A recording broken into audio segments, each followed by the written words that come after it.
Buenas tardes.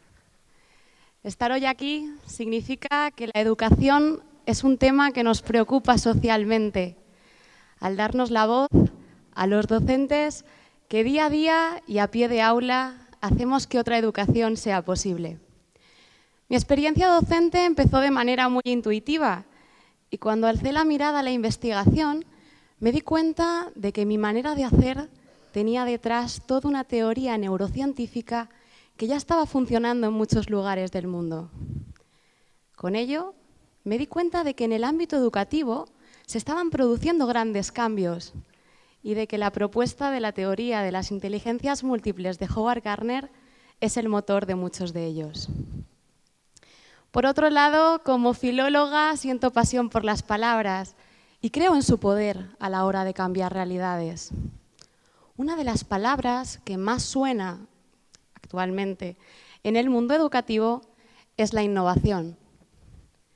Pero, ¿qué es realmente aquello que va a cambiar o aquello que ya ha cambiado? ¿Qué es lo novedoso?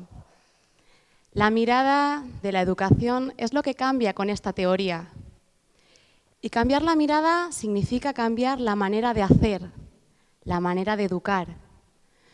Me refiero a una mirada amplia que sea capaz de ver a todas las personas en su totalidad y no de manera sesgada por tópicos que, siendo aceptados socialmente, se han convertido en límites personales. Seguro que todos conocemos a alguien que fracasó en la escuela y que, sin embargo, después tuvo éxito en la vida. Y a la inversa, alguien que sacaba muy buenas notas y del que se decía que era muy inteligente y que, sin embargo, después no tuvo ese éxito tan esperado. ¿Lo reconocéis? En estos casos, la inteligencia es entendida solamente atendiendo al cociente intelectual o a resultados en materias como lengua o matemáticas. Y es que tradicionalmente se ha valorado el éxito basado en una inteligencia lingüístico-verbal o lógico-matemática, obviando o menospreciando el resto. Seguro que conocemos a alguien a quien se le da bien la música, o el deporte, o dibujar, y no por ello le consideramos inteligente. Pero ¿quién de nosotros diría que Mozart fue menos inteligente que Cervantes? ¿Quién de nosotros diría que Darwin fue menos inteligente que Einstein? ¿Quién de nosotros se atrevería a decir que Nelson Mandela, Marie Curie, Picasso, Sócrates, Mireia Belmonte, Steve Hawking, Walt Disney, Cleopatra o Bill Gates no fueron inteligentes o no son inteligentes? Sin embargo, muchos de ellos fueron tildados de fracasados escolares. La escuela, por lo tanto, no ha sido un predictor eficaz del éxito en la vida de las personas.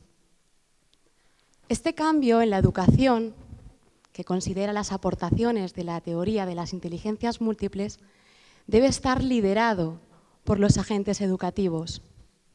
La familia, la escuela y la sociedad deben atender a las investigaciones que se han hecho en el campo de la neurociencia, pues es imprescindible conocer cómo funciona nuestro cerebro para poder adecuar así el proceso de enseñanza y de aprendizaje. A lo largo de los 2 últimos siglos, el concepto de inteligencia ha sido objeto de estudio, de debate, de interés, empezando por una concepción genetista, siguiendo con un enfoque psicométrico basado en el afán de medirla, y llegando incluso a lo emocional y a lo social en ella. En la década de los años 70, de la mano del psicólogo Howard Gardner y de su equipo de investigación del Proyecto Cero, desarrollan la teoría de las inteligencias múltiples. Según esta teoría, todos somos inteligentes. Existen múltiples inteligencias, independientes las unas de las otras, pero imprescindibles para el desarrollo del ser humano en su conjunto. Cada persona aprende de manera diferente Y siendo todos inteligentes, sí, siendo todos inteligentes, la educación debe facilitar la vía idónea para lograr el aprendizaje. Las 8 inteligencias que describe Gardner son la inteligencia lingüístico-verbal, que es la relacionada con las palabras, con la expresión oral y escrita. Se aplica a aquellas personas a las que les gusta jugar con las palabras, leer, escribir. La inteligencia visual-espacial, que es la relacionada con las imágenes y los espacios. Se suele aplicar a aquellas personas a las que les gustan las pantallas, dibujar, la fotografía. La inteligencia cinético-corporal, que es la relacionada con el movimiento. Se aplica a aquellas personas a las que les gusta hacer deporte. La inteligencia lógico-matemática, que es la relacionada con los números, la abstracción y la lógica. Se aplica a aquellas personas a las que les gustan las operaciones matemáticas, los razonamientos, los enigmas. La inteligencia musical, que es la relacionada con los timbres, los sonidos, los ritmos y los tonos. Se suele aplicar a aquellas personas a las que les gusta llevar el ritmo, jugar con las canciones. La inteligencia naturalista, que es la relacionada con la interacción desde fuera, la espacial. Son personas a las que les gusta los animales, las plantas, salir de excursión. La inteligencia interpersonal, que es la relacionada con la interacción social, la cooperación y el liderazgo. Se suele aplicar a aquellas personas a las que les gusta intercambiar ideas, trabajar en grupo. La inteligencia intrapersonal, que es la relacionada con la autorreflexión, con el conocimiento de uno mismo. Se suele aplicar a aquellas personas a las que les gusta trabajar de manera individual, en solitario, soñar, imaginar. Estas 2 últimas son clave, pues son las que gestionan el resto. ¿A quién no le han traicionado alguna vez los nervios? ¿O se ha quedado en blanco ante un examen o ante cualquier prueba que le ha puesto la vida? Para muchos expertos, el autocontrol emocional supone entre el 80 y el 90% del éxito real en la vida de las personas. Por lo tanto, estas 2 últimas son las que más debería trabajar la educación, ya que es imprescindible conseguir el empoderamiento de los niños y los jóvenes de hoy, que serán los adultos del futuro. Un futuro marcado por cambios vertiginosos, constantes, por lo impredecible. Es por ello que ¿para qué futuro educamos? Ha de ser una pregunta necesaria que nos hagamos padres y profesores, todos juntos para aunar propósitos educativos.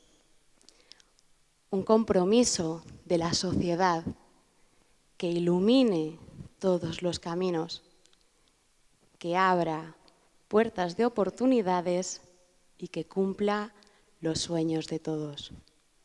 Como afirma Howard Gardner, ahora ya no tenemos que preguntarnos si somos o si no somos inteligentes.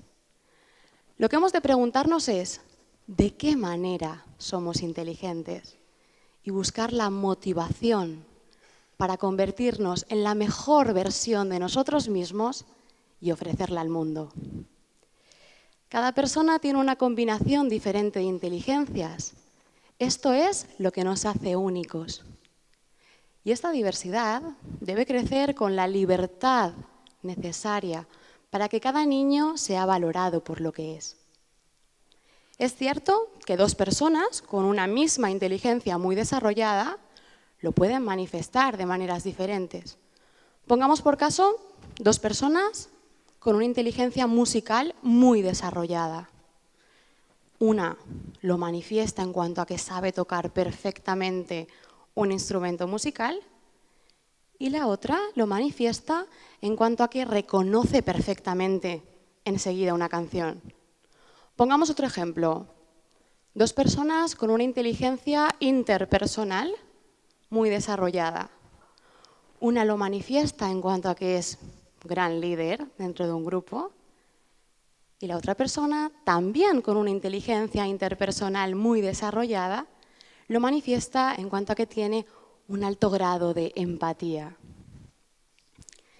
Dentro de este cambio, en el que se encuentran las aportaciones de la teoría de las inteligencias múltiples de Howard Gardner, no podemos olvidar otras innovaciones que se ponen al servicio de la educación.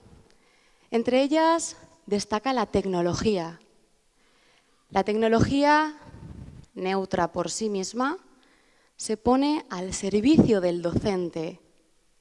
Y sí, es cierto, la tecnología nos puede permitir diferentes vías para lograr el aprendizaje. El reto, por lo tanto, ¿cuál es? El reto ahora es integrar contenidos, competencias, avances tecnológicos, descubrimientos neurocientíficos y convertirlos en proyectos de aprendizaje potentes que motiven a nuestros alumnos a aprender. Porque, ¿cuál va a ser nuestro legado? ¿Cómo vamos a ejercer nuestra responsabilidad docente? Los nuevos tiempos demandan una enseñanza más activa, en la que sean los niños los absolutos protagonistas de su aprendizaje. Y para empatizar con ello, educar atendiendo a la teoría de las inteligencias múltiples nos permite llegar a todos por igual, tengan el perfil que tengan, porque lo importante para cualquier educador es saber cómo estamos logrando el aprendizaje en estos niños. Si todos los que formamos la comunidad educativa apostamos por este cambio que ofrece una oportunidad para todos, lo que nos proporciona la teoría de las inteligencias múltiples son palabras para el futuro que cambian la mirada. Muchas gracias.